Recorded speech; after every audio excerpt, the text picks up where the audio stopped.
with Wild Harvest Candle Company, and today we're going to be making beeswax melts, and we're going to be using fragrance oil in these today as well. So I've got my daughter Carrie here with me, and we are going to work together and show you our processes, how we do this. The first thing you need to do is make sure you have your supplies ready, and the supplies that we're going to be using today is these wax melt tart holder plastic kind of things, I guess you call them. And for this batch, we're going to be making 6. So I've got 6 out here. We're going to go ahead and set them out. I always double check too to make sure that they are clean inside, that there's no dust or anything like that. And these all look good. So we set those out.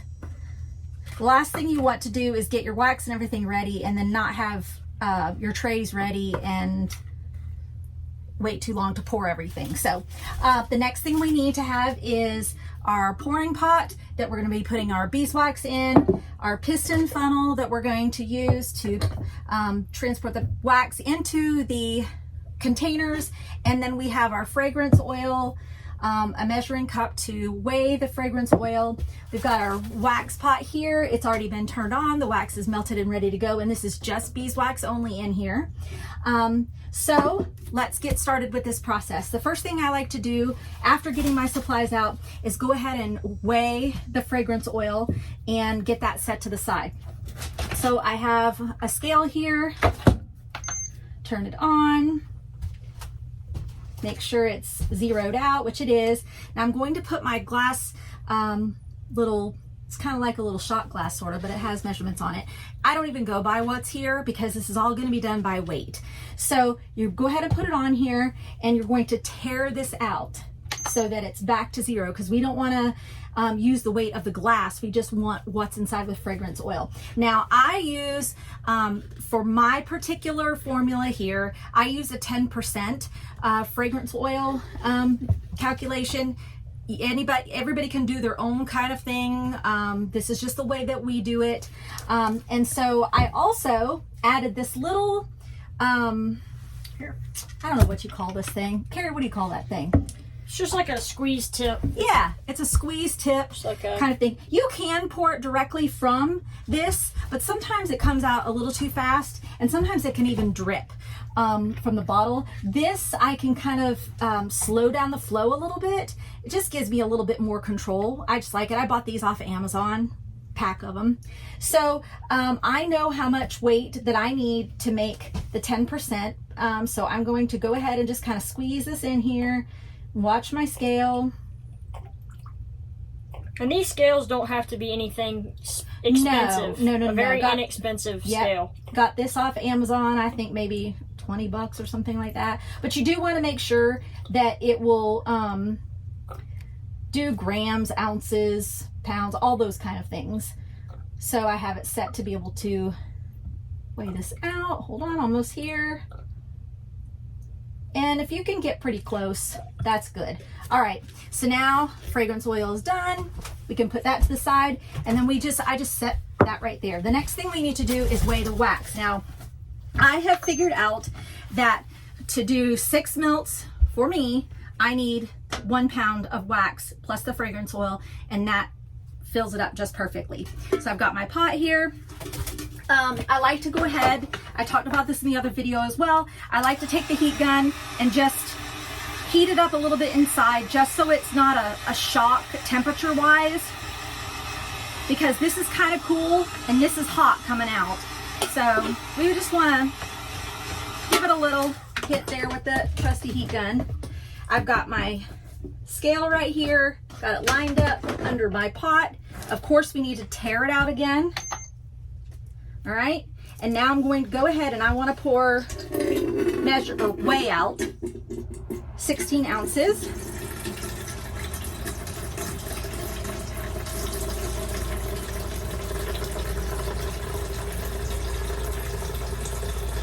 Takes just a second here. Almost there. And there we go. And I mean, as close as possible. All right, so then I take it off here. Then I've got my temperature thermometer gun. Talked about, whatever you call it. I like to double check the temperature in here. It's around 190, which for me, that's fine. That's when I like to add in my fragrance oil, somewhere around 185, 190. That works good for me. And the reason why is I want to make sure that the oil gets really good and blended with the beeswax. So I'm going to go ahead and pour this in, and I've got a stirring. This is just a, what is this, stainless or something? Yes, stainless. Yeah. Something you can clean. It can be. Yeah. It can be a glass mixer. Some people use like wooden skewers and things like that. Whatever you want to do. I just find that this one is easier to clean. It doesn't hold scents like maybe a wood stick would from a previous scent. I don't have to, you know, use a complete new stick every time. I can use this and clean it. So I just do my best to try to get as much of the oil out, and then I just set this over to the side. Now you want to stir your fragrance oil in for about a minute or so, sometimes 2 minutes. Let's move it to where we can get an over top view of what she's doing. So you want to make sure that it's really good and blended. When you first put it in, of course, the oil is a cooler temperature than the wax, and so you'll kind of see it, you'll be able to see it actually in the wax. So you want to make sure you just stir, everything's blended, that oil heats up.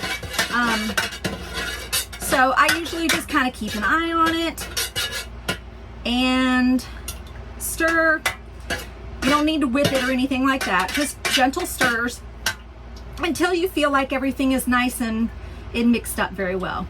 And I always keep some paper towels nearby, because as soon as I pull the spoon out, it's nice and warm. It's easy enough for me to go ahead and wipe it down and set it aside.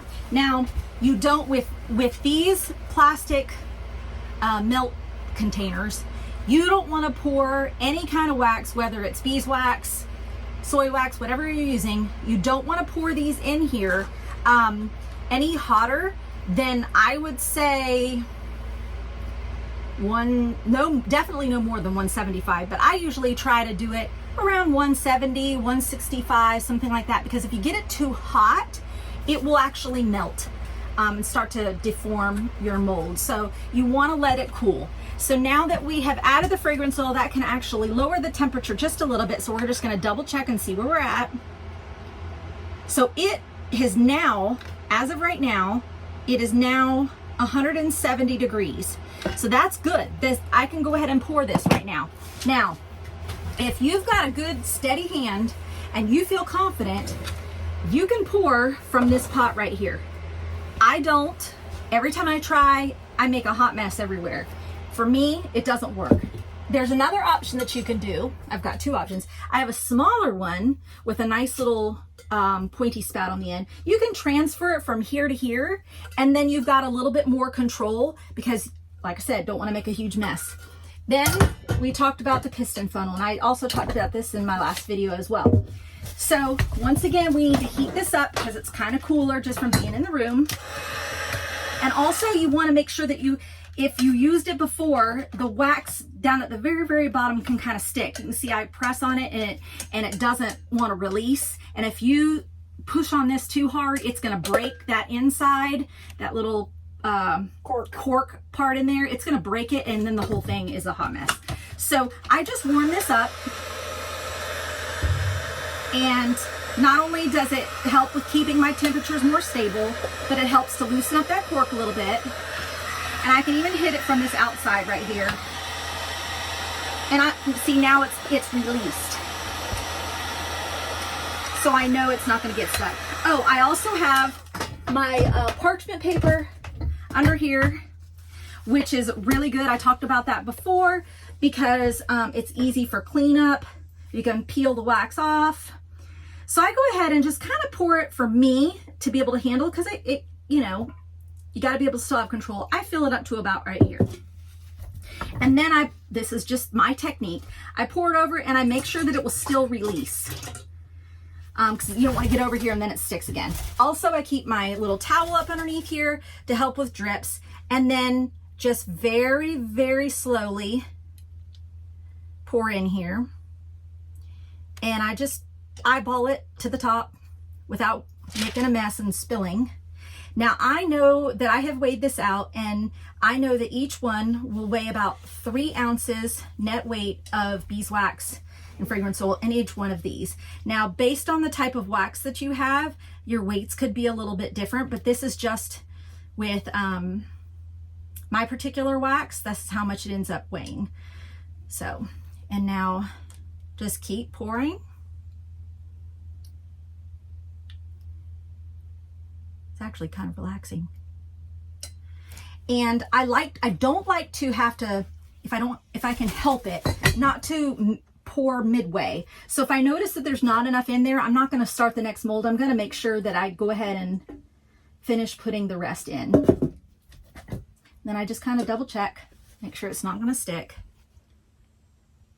and fill up these last 2. And just try your best to catch with the drips, because if you do get some on the tray, you can get it off. It's not very easy, but you can. Now this one just needs a few extra drops in here, and there is a little bit of wax left inside the pot or the funnel, just from it cooling a little bit. You have a little bit in your phone too. Yeah, I do have a little bit left in my pot, so I don't need much. So I'm just going to kind of melt this down so it goes down to the bottom.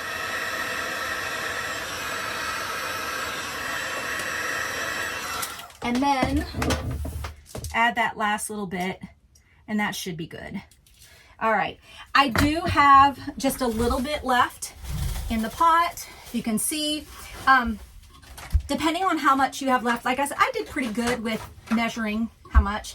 Sometimes if I have a lot more left, I will make some little wax melts that I use for things like samples that I give away.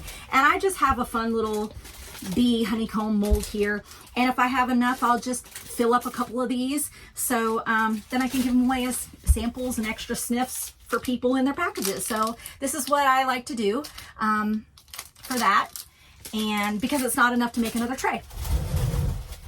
Now we wait to let these cool.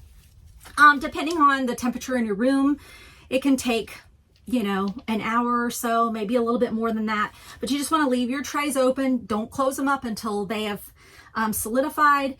As far as your pot is concerned, you can hit it with a heat gun, melt this down, pour it out.